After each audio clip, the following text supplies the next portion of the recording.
The Lions and Giants kicked off their very first joint practice today, and let's just say the Lions definitely walked away from this one feeling really good about the day. Let's talk about all that and more starting right now.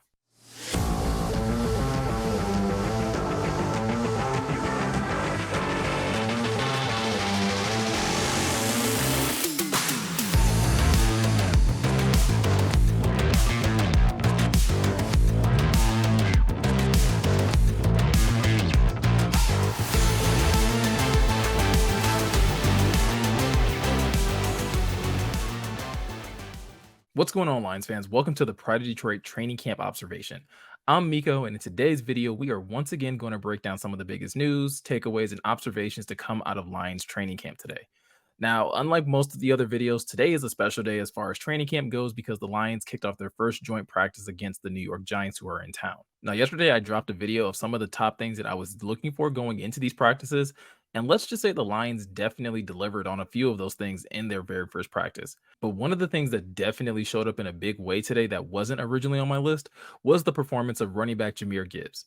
Gibbs probably had one of his best days of training camp so far, and it probably couldn't have come at a better moment as the Lions are definitely looking to highlight some of their better players in these joint practices. Dan Campbell kind of addressed that very thing when meeting with the media today, is that it gives them an opportunity to see what guys will rise to the challenge and what guys may fall away at the wayside. And in today's practice, Jahmyr Gibbs definitely rose to the challenge. I mean, just look at this play that he had when one-on-one drills against his linebacker. I mean, just crazy speed off the line and showing that amazing receiving ability that's really going to give a lot of defenses fits once he's in the game and once he gets fully acclimated to the NFL. If the Lions are able to get more plays like this out of Gibbs once the season kicks off, it's going to be really easy for this Lions offense to reclaim that top 5 offense rating that they had last year. And Gibbs didn't just find success in one-on-one drills. In fact, when the Lions transitioned over into their red zone drills, he found just as much success in these team drills as well, reaching the end zone twice on 2 receiving touchdowns. Again, highlighting the skill set that really made him a top priority for Brad Holmes and this coaching staff once they went into the draft. And I get it. Some people are still going to probably be clamoring for Bijan Robinson, but right now, throughout training camp, Jahmyr Gibbs is giving you plenty of reasons to be excited about him and the possibilities of what he could unlock for this Lions offense once the season kicks off. Now, Gibbs wasn't the only Lions player with star potential showing off today. In fact, the Lions were still getting star performances from some of their best players that have been showing out through most of training camp. And when I say that, I'm talking about Amon-Ra St. Brown, Aiden Hutchinson, Kirby Joseph, and CJ These 4 guys have pretty much been having very good and very consistent training camps to this point, showcasing their dominance in their respective areas on the field. And that didn't change today. Amon-Ra dominated one-on-ones, he dominated 7-on-7s, and then carried that over once again to 11-on-11s and continued to terrorize the Giants defense. Jared Goff told Ben Johnson that Amon-Ra was in for a huge year, and it's definitely looking that way so far throughout camp. It doesn't matter if it's the Lions secondary or the Giants secondary, anybody who steps up to Amon-Ra St. Brown is able to get this work anytime they ask for it. As for Hutch, it's very much the same. It doesn't seem to matter who he lines up against. He's finding ways into the backfield to either get a sack, to make these tackle for losses, or to just make havoc for the opposing quarterback. Hutch once again racked up a sack in today's practice, as well as chased down Daniel Jones when the Giants offense was running their red zone offense. I'm not sure who was working out with Hutch this offseason, but somebody definitely should have sent AG the same type of text message that Ben Johnson got and basically said, hey, Hutch, huge year, because it definitely looks like one is loading coming up this season.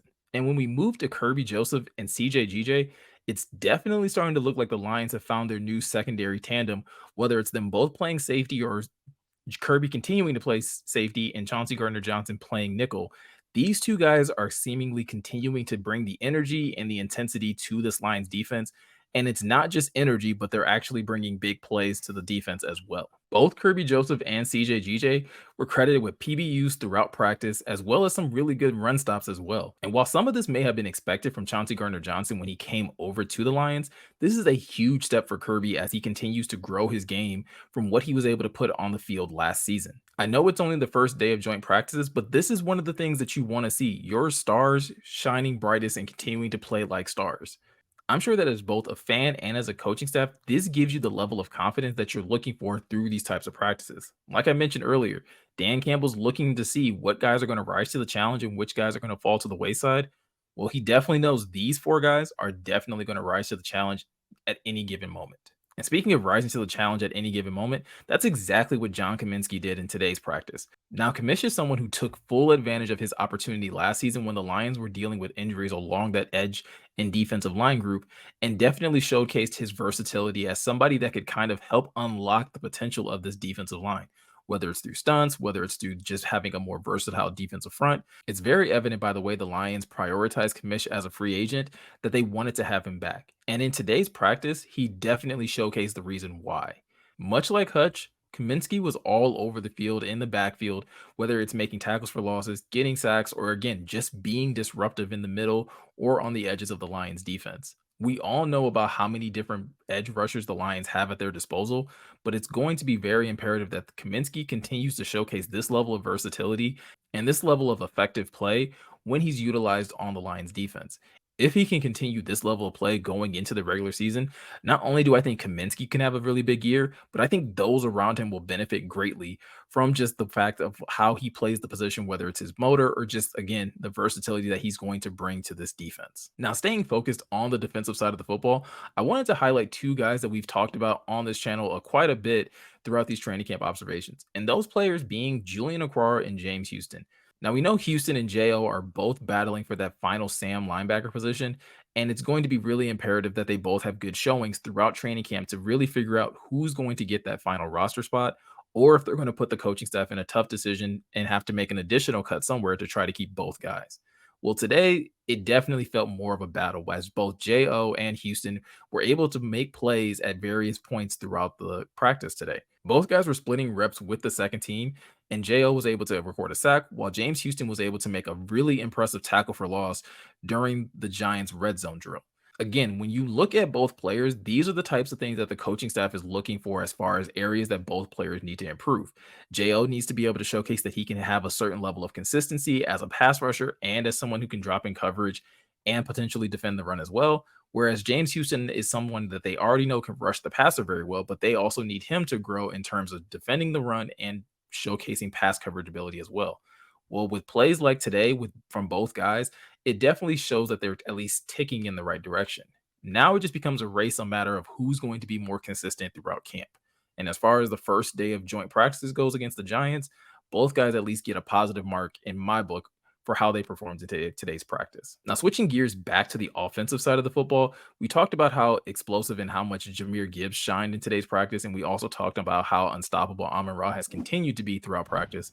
But there was another player that continued his trajectory in the positive direction as well, and that is once again Dylan Drummond. Now, Dylan Drummond is clearly taking advantage of so many wide receivers being hurt and the opportunities that it's opening up for him. On a day when competition is at its highest, Drummond is still finding a way to get open on the second team and showing very reliable hands. This continued level of high play definitely has him creeping up a number of people's lists as far as somebody that could make that final wide receiver spot. And with guys like Denzel Mims and Trinity Benson missing some practices due to injury, it's going to be really hard to ignore Dylan Drummond as things continue to progress throughout camp. And speaking of ignoring a player, is something that I've been trying to do with this one specific player because I don't want to get blamed or get called out for favoritism. But it's just becoming more and more difficult as each and every practice goes by. And that's Brian Branch. And I know people are going to say something in the comment section about not giving a whole bunch of attention to where he's repping or how frequently he's repping with the first team. But at this point, 12 practices into training camp, it's getting really difficult to ignore the fact that Brian Branch is getting so much work with the first team to the point where it's really starting to feel like if the Lions had to choose who they wanted to play at nickel and who they wanted to play at safety, that the choices would likely be Chauncey Gardner-Johnson at safety and Brian Branch at the nickel. At a time during joint practices where you expect a lot of the veterans to get a lot of work because once again, these are not the players that you expect to play once the preseason games roll around. Brian Branch is still out there, and Tracy Walker is seeing a lot of time on the sidelines and seeing a lot of time with the second team at the safety position. Now, if I had to rein myself back at all off of this hype that, you know what, maybe Brian Branch could be one of the few rookies to start this upcoming season, It is the fact that Tracy Walker has this injury. And I think it's always worth reminding the audience, as well as myself, that having an Achilles injury is something that you don't want to have aggravated once the regular season starts. So potentially keeping Tracy with just the second team or simply just keeping his reps relatively low could be just a way of the Lions managing his injury so that once the regular season starts, they can trust Tracy to be a full go. It's also worth noting Aaron Glenn and Dan Campbell have talked about how much they want this defense to be versatile. So just because Brian Branch is getting a lot of starting reps now doesn't necessarily mean that he'll be the week one starter once the regular season rolls around. Still, I gotta say, the more practices go by and the more practices that Brian Branch gets these starting reps, I'm really just going to be fully on the boat of Brian Branch being a week one starter at this point. And if he's not, then hey, maybe I'll just be wrong on that one. Now, to end this video, there were a lot of positive things that we talked about on the Lions end. And for the most part, it was a very positive practice for the Lions. I think if the Lions had to go back and watch this tape of this practice, there would be a lot of positive things that they would take away from it. And there's a lot more reasons to pat players on the back than necessarily kick them in the butt. But one area where there probably will be a bit of a butt kicking is in how the Lions both defended the run and operated their run game on the offensive end. These are two areas where Dan Campbell, being an old school coach, is constantly preaching the importance of being able to stop the run and as well as being able to run the ball. And on the defensive side, while there wasn't necessarily a lot of big plays given up by Saquon, necessarily just by him running up the middle or things of that nature, it is the fact that the Lions had to go against a mobile quarterback, and that kind of gave their defensive line a bit of fits early on in those practices. Now, the Lions did start to figure it out later in those practices, but it's a good reminder of an area that this defense has to contend with. With the likes of Justin Fields and Jordan Love in this division, you always have to be somewhat on your toes about the possibility of a quarterback taking off, and you have to have your defense ready for how to defend that. Whether that's your linebackers, your D line, or your secondary, everyone has to be able to account for the fact that a quarterback could take off at any moment. And when you flip things over to the offensive side, running the ball is just the key to unlocking this offense in general. This offense loves to run a ton of play action, and if the running game can't get started, it's going to be really difficult to be able to run play action plays effectively and really unlock some of the big plays that the Lions love to run. Now, it's worth mentioning that Jonah Jackson and Frank Ragnow were not at practice today for various reasons. But even with that said, the Lions' running game not being able to get any type of momentum has kind of been under the radar reoccurring theme throughout training camp to this point. Now, this may likely be due to the fact that it is training camp and you're not trying to go 100%. And so there's not as much of a push being generated by the offensive line in these various situations. So we'll really have to see once the preseason gets started what the running game actually looks like. If they're still having trouble come this Friday when the Lions and the Giants square off in the preseason, then I might have a little more concern about the effectiveness of this new running game. But with that said, guys, that's going to do it for today's training camp observation.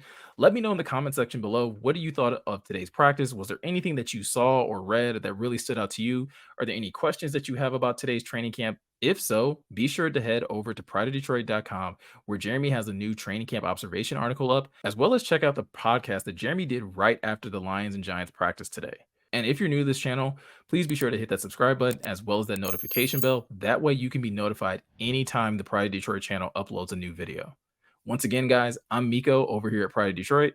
Thanks for watching, and I'll catch you in the next one.